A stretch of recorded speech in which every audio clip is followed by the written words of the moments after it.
Olá, meus irmãos, graça e paz seja convosco. Hoje vamos falar sobre Jetro. Jetro que tinha dois nomes, né? Um nome que era dado por excelência, uma vez que ele tinha um cargo de bênçãos, né, como sacerdote, e é provável que esse nome Jetro, aquele que é excelente, tenha esse propósito. E o nome Reuel seja o nome pessoal ou o nome de nascença.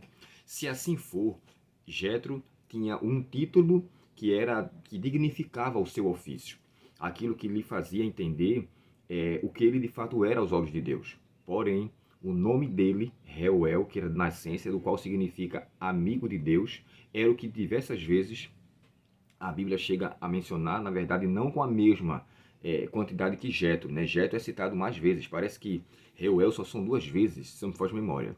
Mas, diante de tudo isso, o que é que a gente aprende aqui? Jetro, ele era um sacerdote de Midian.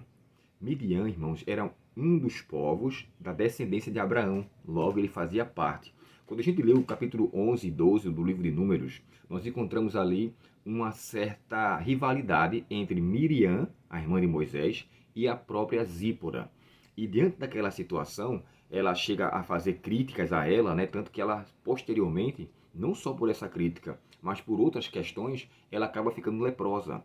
E quando aquilo acontece, ela não aceitava aquele relacionamento de Moisés com Zípora, e o pior, a maneira como Zípora tratava Moisés, aconselhando e orientando, fazia com que ela perdesse espaço.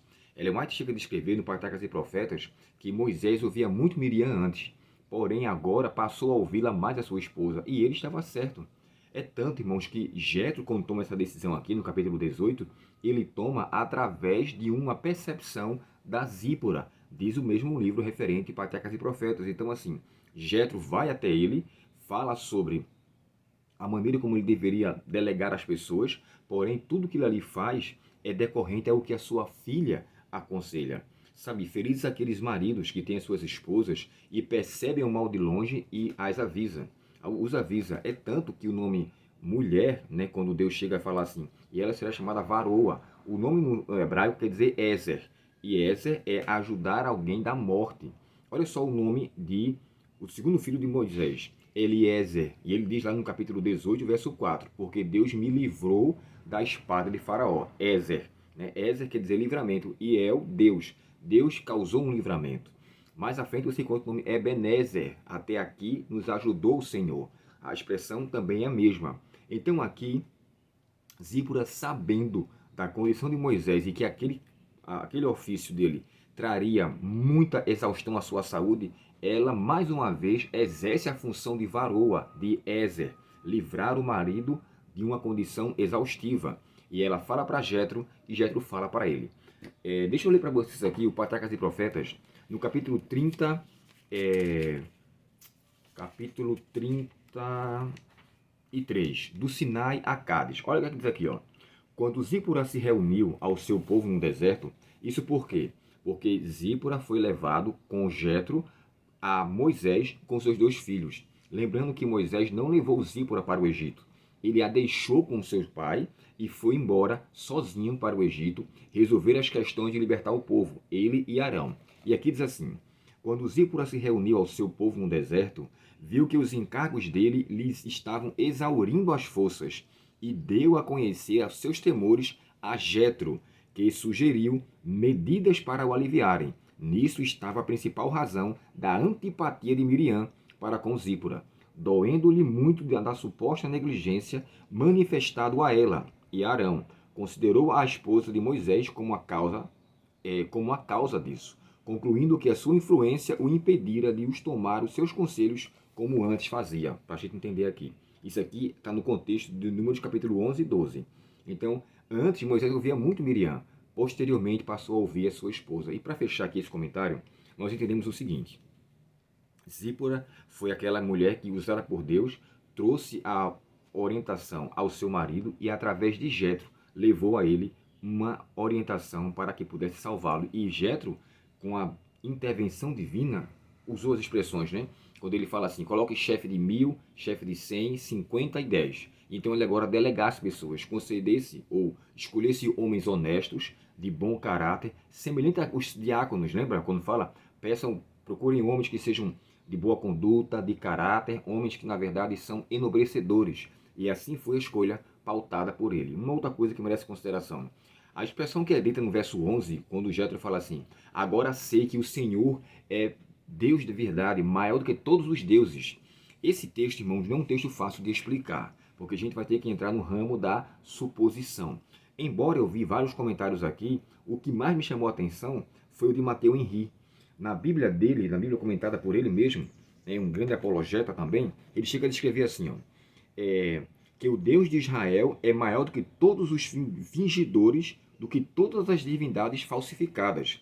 Ele, Jetro, sabia disso, mas agora estava convicto de sua fé, se tornou uma certeza diante dessa nova evidência. Ou seja, é como se Jetro tivesse uma certa relação com Deus, mas através dessa situação ele tivesse uma convicção mais intensa. Era como se a fé de Jetro estivesse crescente.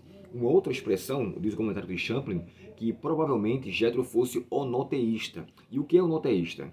Onoteísta é uma pessoa que crê, que na verdade acredita em outros deuses, mas crê em um só Deus como superior. Diferente do monoteísmo, que diz que só existe um Deus verdadeiro. E de fato essa é a minha percepção. Eu não acredito em outros deuses, embora o primeiro mandamento fala: não terás outros deuses diante de mim. Deuses que são criados pelas pessoas, mas de fato eles não existem. O próprio Paulo fala isso. O Deus deste mundo, ou os deuses nada são. Mas aqui, se essa possibilidade tiver razão, subentenderia-se que ele era onoteísta, mas depois consagrou-se diante de Deus e o tratou e teve uma conotação monoteísta. É tanto que no verso 12 ele faz sacrifícios e ofertas a Deus, reconhecendo a sua bondade. E lembrando, ele era sacerdote de Midian, uma vez que ele era da descendência de Abraão, de acordo com os filhos que Abraão teve com Quetura. Então ele fazia parte de Israel, sendo que de uma maneira mais afastada, mas ele era da mesma linhagem. Em suma, Jetro foi aquele que, por excelência, levou ao seu genro uma orientação, e através de uma humildade, através da sua filha que lhe usou para trazer aquela orientação, fez com que todos ali pudessem ser beneficiados. Felizes as mulheres, como diz a Bíblia, né? A mulher sábia edifica a sua casa, porém a insensata com as mãos a derruba. Que Deus abençoe as mulheres e que esse texto, embora fale sobre Jetro, olhemos nos bastidores quem estava por trás daquilo. E assim possamos ter a certeza que Deus sempre intervém em nossa vida, fazendo-nos entender melhor a sua vontade através das pessoas que Ele usa para o nosso benefício, para o nosso melhor ou para a nossa maior satisfação. Vamos orar? Ó Pai Celestial, obrigado pela Tua palavra e obrigado por colocar em nosso caminho pessoas para nos orientar, que possamos dar ouvidos a elas e assim saber que a Tua vontade está sendo feita em nossa vida. Dá-nos a Tua paz e um dia da Tua presença, em nome de Jesus. Amém. Deus muito te abençoe, tenha um ótimo dia e até o próximo estudo, se Deus quiser. Até logo.